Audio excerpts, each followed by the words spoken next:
Hey guys, welcome back. I'm Melinda, the wife, and today I'm going to be doing some baking for you because even though my husband is a fantastic cook, I handle the baking. So today we're going to do chocolate chip cookies, which are classic, everybody can enjoy, and I have some special ingredients that I added to my recipe that I'm really excited to share with you guys. So we're going to take a look at those. So we have some basic ingredients, which is all-purpose flour, and you have about a cup and a half of all-purpose flour, and then 2 cups of bread flour. I add the bread flour so that they can have the right texture that I want. When you have like that chewiness in the inside, the bread flour kind of gives that to it. And then we have 3 teaspoons of table salt with the 2 teaspoons of baking soda in this bowl right here. And then I have 4 sticks of butter, which is going to make 2 cups of butter. I also have the brown sugar, which is here with the white sugar. And there is a cup and 2/3 of brown sugar and just 2/3 of white sugar. Then we move on to the vanilla, which we're going to add around 3 1/4 tablespoons of vanilla later. I'm going to add that. And then we also have, which is a really good ingredient, it's 3 1/2 tablespoons of espresso powder. Even if you don't like coffee, this will be good. It will complement the chocolate flavors and like the nuttiness that you get from the butter. It will be an extra flavor. It won't taste like coffee. We have 2 large eggs, and then these other 2, we're just going to use the yolks. So 4 altogether.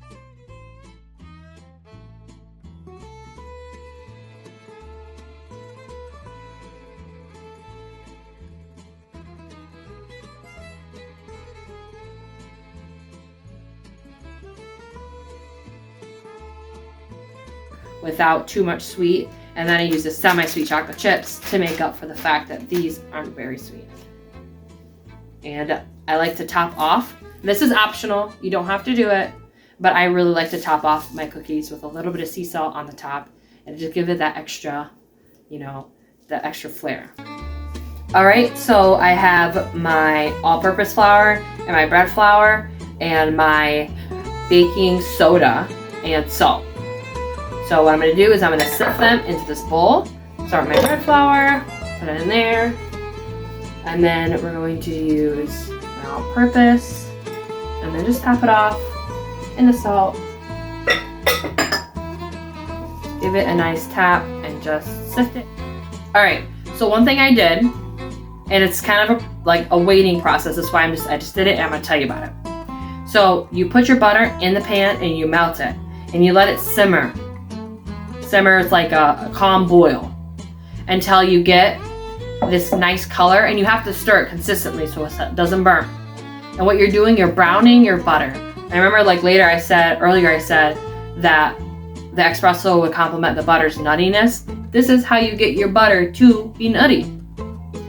See, there's a nice caramel, and then you have the milk solids in the butter have caramelized. That's what's at the bottom. So I took 2 cups of butter and I did that. But because I did that, the water from in the butter evaporated. So it doesn't fill to the 2 cup line. So what I have to do is I have to add water to this in order to fill it back up to my 2 cups of butter since I boiled out the butter. Okay, so I have my room temperature butter. You want to be room temperature because you put cold water in butter and it's just gonna clump back up again and try to get solid on you. And you want it to stay in a liquid form. So, put my room temperature water in my butter, and then see how I bring it back up to the 2 cup line. It's at the 2 cup line. Awesome. And now what I can do is I can add my sugar into my bowl, both brown and white, mixing them all together. I like to kind of make sure that there's no clumps in my brown sugar. I don't know about you guys, but whenever I take my brown sugar out, it always seems like the clumps want to come out with it, and I just get these hard rocks. And then I add my butter. All right, I'm gonna add my vanilla to my espresso powder, but right before I mix up my butter and my sugar. So I'm going to add a good amount.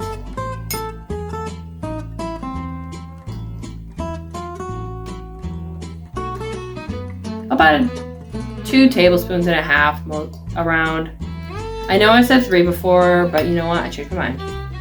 So that's how things go.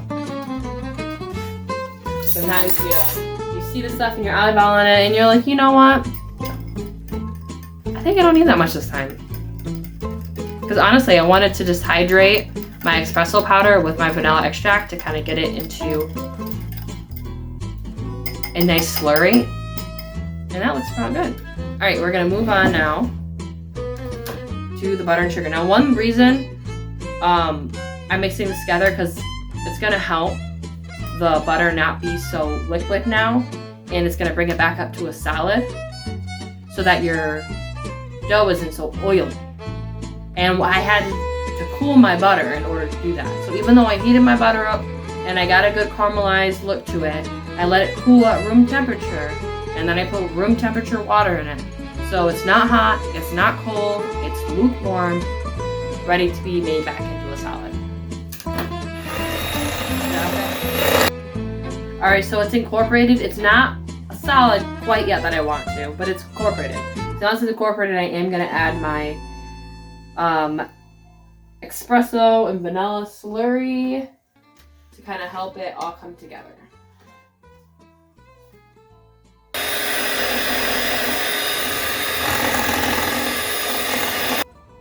All right, see how I'm scraping as I go? You don't need to do this the whole time, but it's nice to be able to do it at least once in a while to kind of make sure that you're also getting the stuff off the edges while you stir, because this stuff is going everywhere.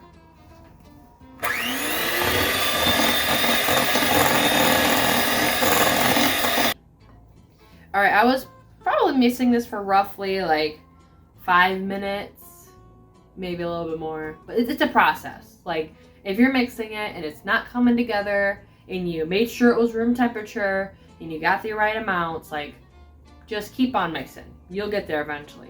I'm pretty sure you could even mix this by hand and still get here. It's just you need a whisk and a lot more than 5 minutes and some good muscles. Oh my goodness, guys, this stuff smells so good. I could take a little bit of this and put it on some toast and be happy. But instead, I'm gonna make cookies and be happier. So we're gonna crack our eggs into our bowl with our already 2 egg yolks. Don't forget, we're using 4 eggs in this recipe, but only 2 whole eggs, so the rest are 2 yolks. The 2 yolks will help it like get that dense taste that you want, and the butter is gonna help it be nice and crunchy on the outside and chewy on the inside. Some would say the perfect chocolate chip recipe. I like crunchy cookies, and I still tend to go towards the chewy and crunchy outside. All right, so all of everything's incorporated. We got eggs, we got our espresso with our vanilla, butter, sugar, and now we're gonna mix our wet ingredients in. Now we're gonna dump our dry ingredients, our pre-sifted dry ingredients, into our wet. I'm gonna do a little bit at a time, especially since I have a small bowl. But even if I didn't, it's just nice to be able to like incorporate a little bit of it and then add a little bit more. This way you're not having too much flour flop out at you. All right, I'm gonna incorporate the rest of my batter now. Now since I have the other stuff not completely in there, just somewhat in there. All right, so I have it basically mixed. I'm not worried about mixing it all the way completely yet because I still have to mix my chocolate chips in there. I'm gonna let this hydrate for a little bit while we chop up my chocolate bar. All right, I'm gonna cut it. So I'm gonna give it some diagonal cuts, some up and down cuts. Honestly, do your thing with it. You want big chunks, you want smaller chunks, you want shreds, do whatever you want with it. But I'm gonna take it, and I'm gonna chop it up. All right, I chopped it. I gave some horizontal chops, some up and down. So I got big chunks here, I got medium chunks here, I got smaller chunks here.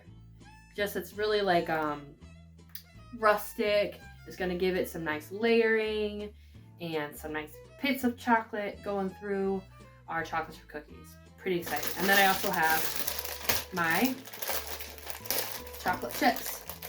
What we're gonna do is we're gonna add all of this. So it's about 11 ounces of chocolate chip and a bar of chocolate. Now, this is a lot of cookies. It's supposed to make a lot of cookies.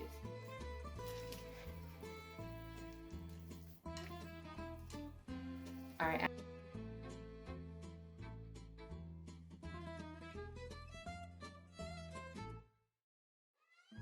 All right, so I mixed up all the cookie doughs. It's a little sticky, but that's fine, that's normal. We're gonna let it sit in the refrigerator.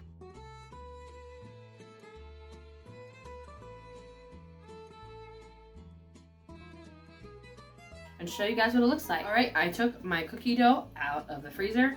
Now you can usually put it in the refrigerator. I just wanted to speed up the process, so I put it in the freezer. It does not have to be this firm, but as you can see, it's not sticky anymore. I just got cut up cleaning, so it's a little firmer. I got my sea salt here. Now you don't want to make them salty.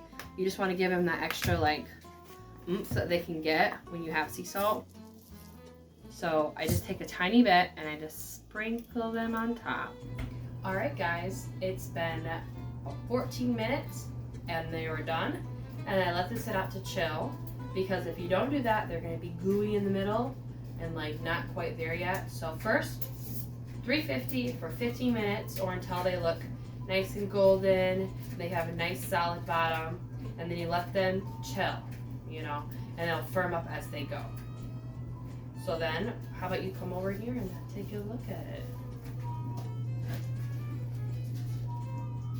All right, as you can see, cookies are done. Don't forget, I did only make 2, but I have the rest of the dough in the refrigerator. I pre-scooped them, put them on a pan so they're not gonna be hard to scoop out. So if you wanna do that, go ahead, it's gonna be great.